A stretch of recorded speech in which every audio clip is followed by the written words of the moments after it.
Well, first of all, we have to use the root user and enter our password, or you can use sudo. The point here is that we need some privileges to access to some other folders.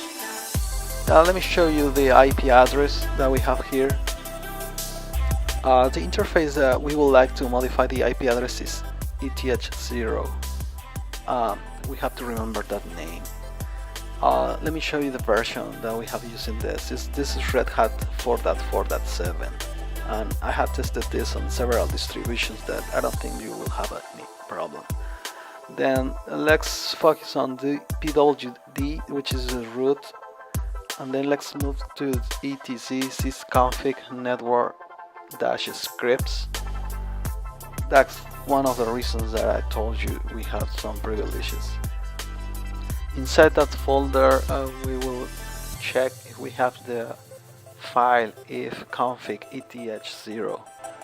We will modify ifconfig eth0 using one editor, in this case V, but you can use nano or other editor, it depends on your preference. And then once that we have inside of that file, we will need to add the IP address, which is IPADDR only, Netmask gateway. Remember, IP address Netmask gateway must be capital letters, then equals, and then your network parameters. Don't forget to save your file, in this case WQ exclamation mark, and then the file has been modified.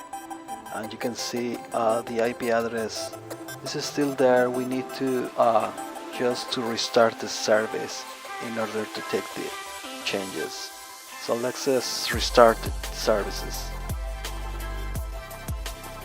Service network restart will reboot our services, and then we can check again IP address, and we'll see that our IP address has changed. Alright guys, thank you very much, and don't forget to subscribe.